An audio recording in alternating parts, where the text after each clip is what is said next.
हृदयं पुण्यं सर्वशत्रुविनाशनं जयावहं जपे नित्यम् अक्षय्यं परमं शिवम्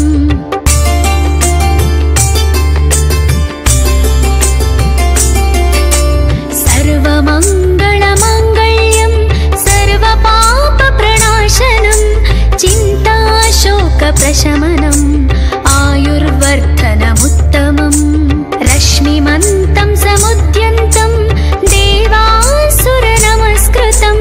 पूजयस्व विवस्वन्तं भास्करं भुवनेश्वरम्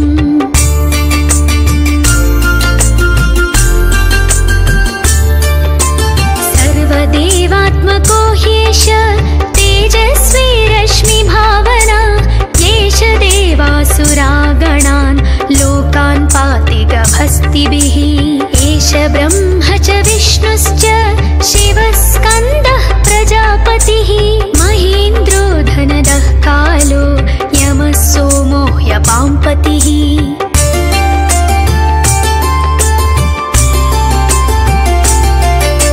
पितरो वसवः साध्या ह्यश्विनौ मरुतो मनो वायुर्वह्निः प्रजाप्राणः ऋतुकर्ता प्रभाकरः आदित्यः सविता सूर्यः खगपूषा गभस्तिमान् सुवर्णः सदृशो भानु हिरण्यरेता दिवाकरः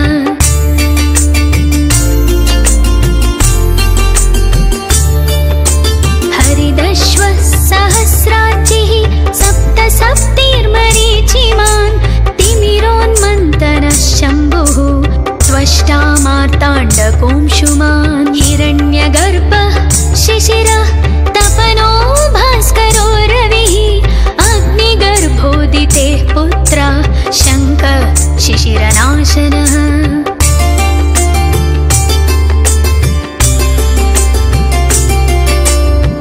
व्योमनाथस्तमो भेदी ऋग्यजो सामपारगः घनावृष्टिरपां मित्रो विन्ध्यवीधि प्लवङ्गमः आतपी मण्डली मृत्युः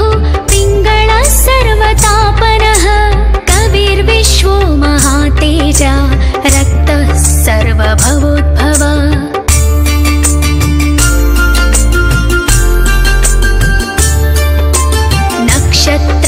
नक्षत्रग्रहताराणाम् अधिपो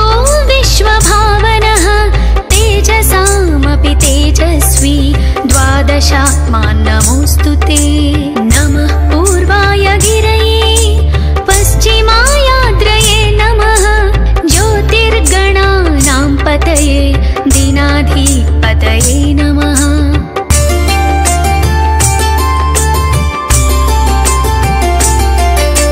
जयाय जयभद्राय हर्यश्वाय नमो नमः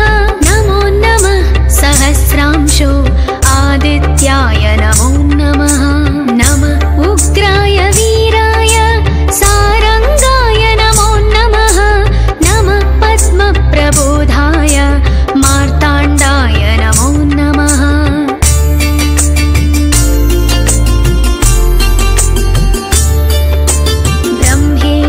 ब्रह्मेशानाच्युतेशाय सूर्यायादित्यवर्चसे भास्वते सर्वभक्षाय रौद्राय वपुषे नमः तमोज्ञाय हिमज्ञाय शत्रुज्ञाय मितात्मने कृतघ्नज्ञाय देवाय ज्योतिषां पतये नमः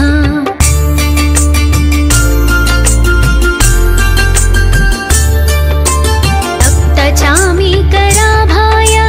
वह्नये विश्वकर्मणे नमस्तमोभिनिघ्नाय रुचये लोकसाक्षिणे नाशयत्येष वैभूतं तदेव सृजति प्रभुः पायत्येष तपत्येष वर्षत्येष गभस्तिभिः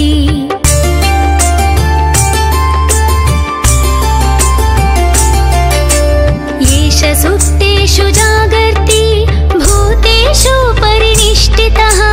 येष एवाग्निहोत्रं च फलं चैवाग्निहोत्रिणां वेदाश्च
वर्चसि आदित्यहृदयं पुण्यं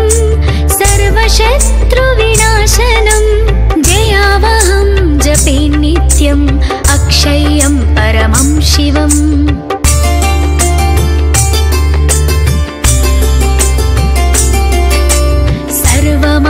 सर्वमङ्गलमाङ्गल्यं सर्वपापप्रणाशनं चिन्ताशोकप्रशमनम् आयुर्वर्धनमुत्तमम् रश्मिमन्तं समुद्यन्तं देवासुरनमस्कृतं पूजयस्व विवस्वन्तं भास्करं भुवनेश्वरम्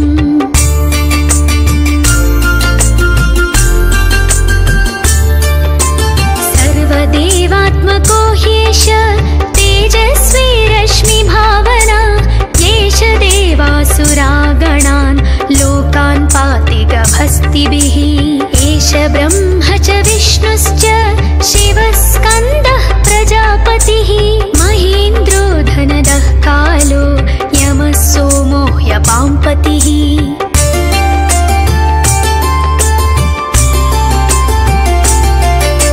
पितरो वसवः साध्या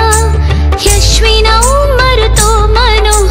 वायुर्वह्निः प्रजाप्राणः ऋतुकर्ता प्रभाकरः आदित्यः सविता सूर्यः खगपूषा गभस्तिमान् सुवर्णः सदृशो भानु हिरण्यरेता दिवाकरः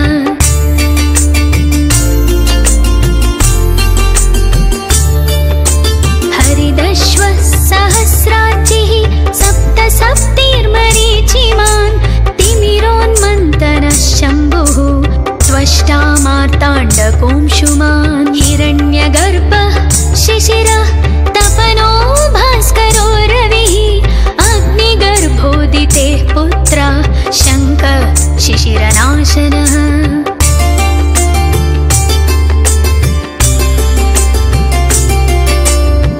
व्योमनाथस्तमो भेदी ऋग्यजो सामपारगः घनावृष्टिरपां मित्रो विन्ध्यवीधिप्लवङ्गमः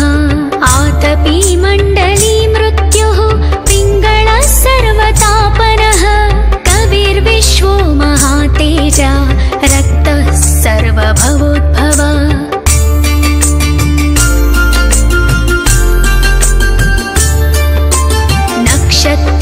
नक्षत्रग्रहताराणाम् अधिपो विश्वभावनः तेजसामपि तेजस्वी द्वादशात्मान् नमोऽस्तु ते नमः पूर्वाय गिरये पश्चिमायाद्रये नमः ज्योतिर्गणानां पतये दीनाधिपतये नमः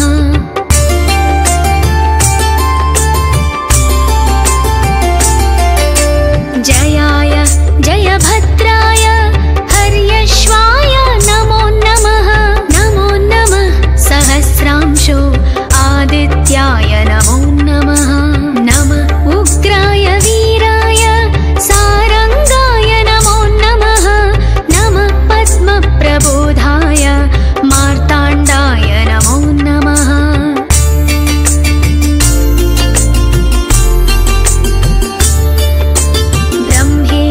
ब्रह्मेशानाच्युतेशाय सूर्यायादित्यवर्चसे भास्वते सर्वभक्षाय रौद्राय वपुषे नमः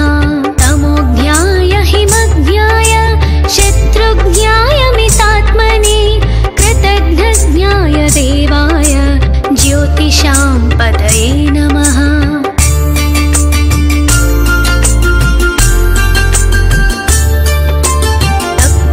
तप्तचामीकराभाय वह्नये विश्वकर्मणे नमस्तमोभिनिघ्नाय रुचये लोकसाक्षिणे नाशयत्येष वैभूतं तदेव सृजति प्रभुः पायत्येष तपत्येष वर्षत्येष गभस्तिभिः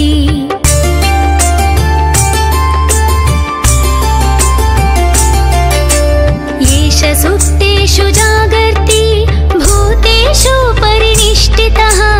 येष एवाग्निहोत्रं च फलं चैवाग्निहोत्रे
सदाशिवम्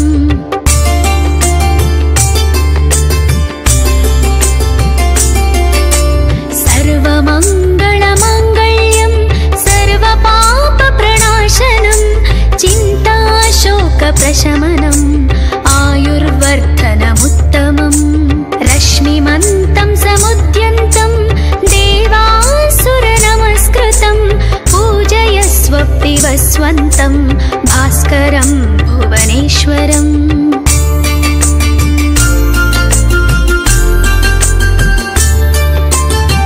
सर्वदेवात्मको ह्येष तेजस्वी रश्मिभावना येष देवासुरागणान् लोकान् पाति गभस्तिभिः एष ब्रह्म च विष्णुश्च शिवस्कन्दः प्रजापतिः महेन्द्रो धनदः कालो यमः सोमो ह्यपाम्पतिः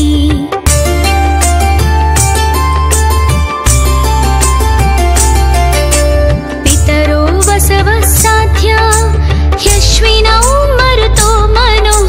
वायुर्वह्निः प्रजाप्राणः ऋतुकर्ता प्रभाकरः आदित्यः सविता सूर्यः खगः पूषा गभस्तिमान् सुवर्णः सदृशो भानु हिरण्यरेता दिवाकरः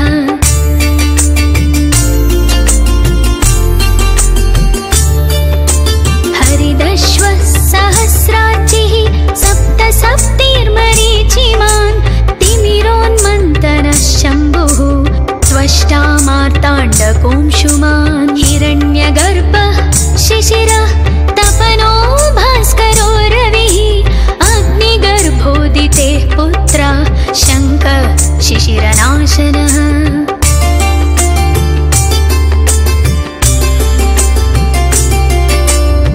व्योमनाथस्तमो भेदी ऋग्यजो सामपारगः घनावृष्टिरपां मित्रो विन्ध्यवीधिप्लवङ्गमः आतपी मण्डली मृत्युः पिङ्गळः सर्वतापनः कविर्विश्वो महातेजा रक्तः सर्वभवोद्भव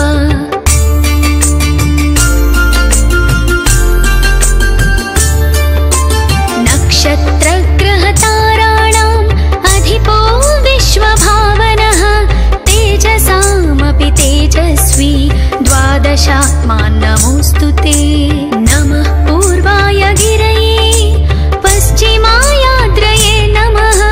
ज्योतिर्गणानां पतये दीनाधिपतये नमः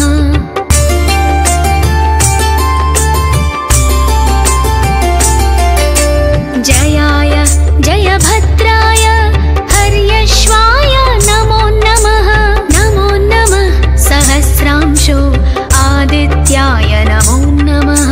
नमः उग्राय वीराय सारंगाय नमो नमः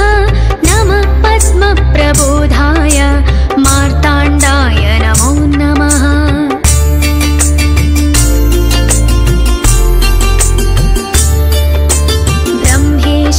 ब्रह्मेशानाच्युतेशाय सूर्यायादित्यवर्चसे भास्वते सर्वभक्षाय रौद्राय वपुषे नमः तमोज्ञाय हिमज्ञाय शत्रुज्ञाय मितात्मने कृतघ्नज्ञाय देवाय ज्योतिषां पतये नमः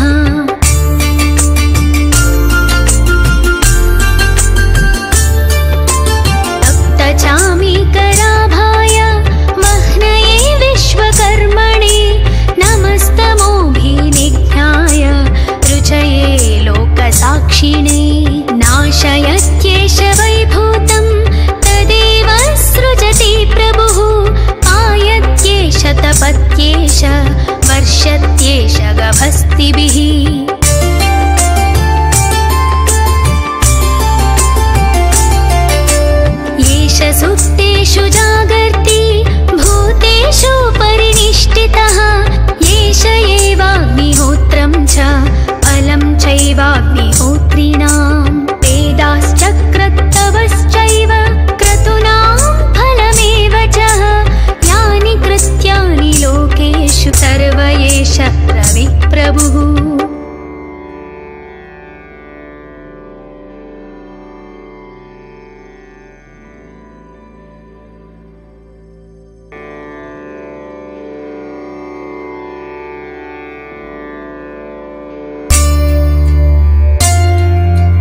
भविष्यसि आदित्यहृदयं पुण्यं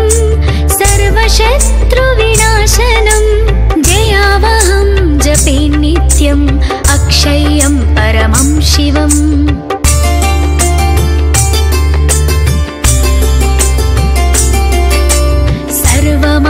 सर्वमङ्गलमाङ्गल्यं सर्वपापप्रणाशनं चिन्ताशोकप्रशमनम् आयुर्वर्धनमुत्तमम् रश्मिमन्तं समुद्यन्तं देवासुरनमस्कृतं पूजयस्व विवस्वन्तं भास्करं भुवनेश्वरम्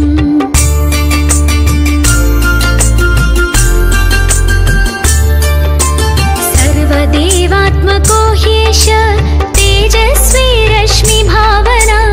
येष देवासुरागणान् लोकान् पाति गभस्तिभिः एष ब्रह्म च विष्णुश्च शिवस्कन्दः प्रजापतिः महेन्द्रो धनदः कालो यमः सोमो ह्यपाम्पतिः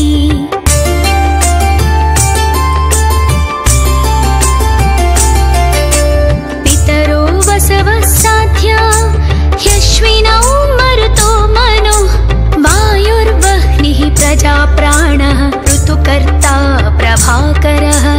आदित्यः सविता सूर्यः खगः पूषा गभस्तिमान् सुवर्णः सदृशो भानु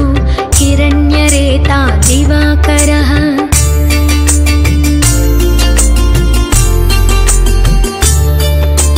हरिदश्वः सहस्राचिः सप्त सप्तिर्मरीचिमान् तिमिरोन्मन्तनः शम्भुः त्वष्टा मार्ताण्डकोंशुमान् हिरण्यगर्भः शिशिरः तपनो भास्करो रविः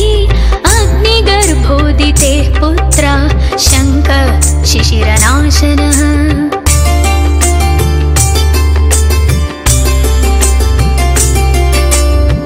व्योमनाथस्तमो भेदी ऋग्यजो सामपारगः घनावृष्टिरपां मित्रो विन्ध्यवीधिप्लवङ्गमः आतपी मण्डली मृत्युः पिङ्गळः सर्वतापनः कविर्विश्वो महातेजा रक्तः सर्वभवोद्भव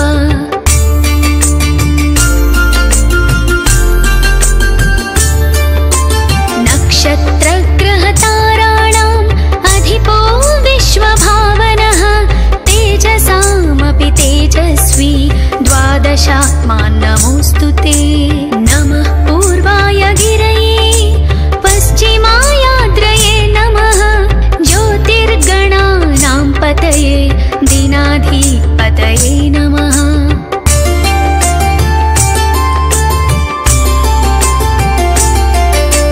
जयाय जयभद्राय हर्यश्वाय नमो नमः सहस्रांशो आदित्याय नमो नमः नमः उग्राय वीराय सारंगाय नमो नमः नमः पद्मप्रबोधाय मार्ताण्डाय नमो नमः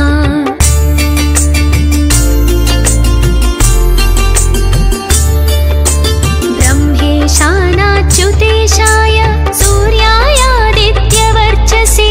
भास्वते सर्वभक्षाय रौद्राय वपुषे नमः तमोज्ञाय हिमज्ञाय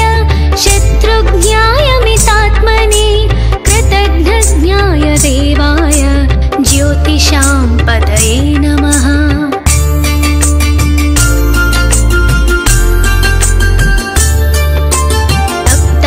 तप्तचामीकराभाय वह्नये विश्वकर्मणे नमस्तमोभिनिघ्नाय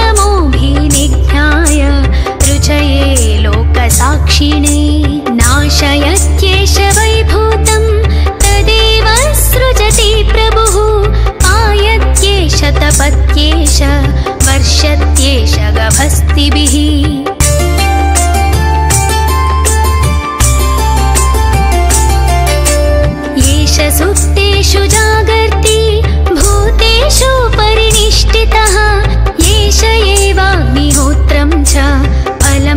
देवाग्निहोत्रिणां वेदाश्चक्रत्तवश्चैव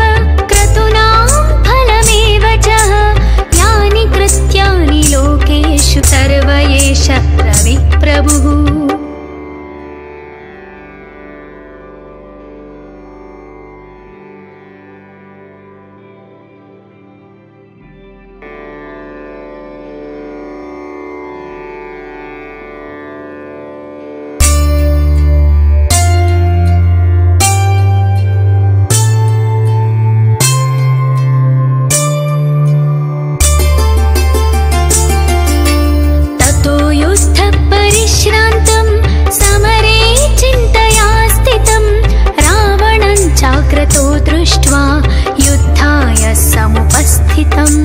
दैवतैश्च समागम्य द्रष्टुमभाग्यतोरणम् उपगम्य ब्रवीद्रामम् अगस्त्यो भगवान् ऋषिः।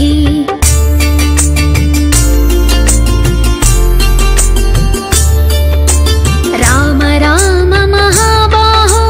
शृणु गुह्यां सनातनं येन सर्वानरीन् वत्स समरे विजयिष्यसि। आदित्यहृदयं पुण्यं सर्वशत्रुविनाशनं जयावहं जपे नित्यम् अक्षय्यं परमं शिवम्।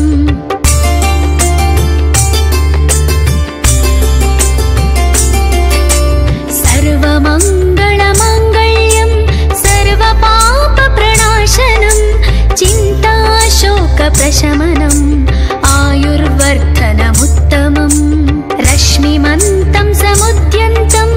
देवासुरनमस्कृतं पूजयस्व विवस्वन्तं भास्करं भुवनेश्वरम्।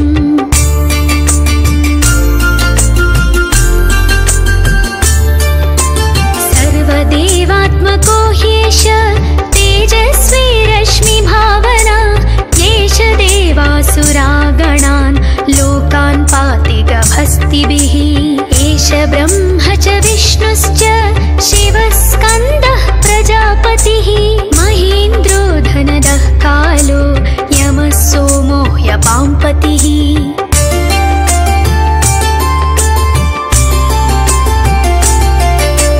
पितरो वसवः साध्या ह्यश्विनौ मरुतो मनो वायुर्वह्निः प्रजाप्राणः ऋतुकर्ता प्रभाकरः। आदित्यः सविता सूर्यः खगपूषा गभस्तिमान् सुवर्णः सदृशो भानु हिरण्यरेता दिवाकरः।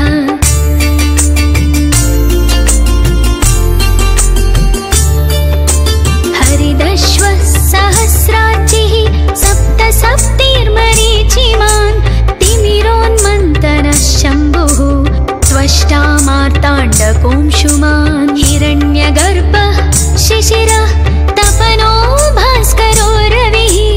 अग्निगर्भोदितेः पुत्रः शङ्खः शिशिरनाशनः।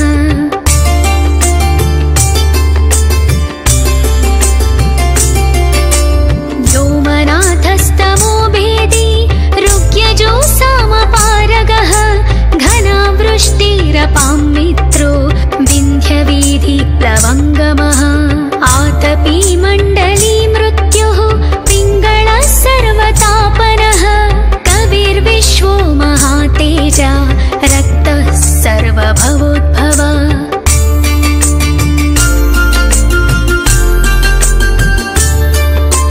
नक्षत्रग्रहताराणाम् अधिपो विश्वभावनः तेजसामपि तेजस्वी द्वादशात्मान् नमोऽस्तु ते। नमः पूर्वाय गिरये पश्चिमायाद्रये नमः ज्योतिर्गणानां पतये दिनाधिपतये नमः।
प्रपत्येष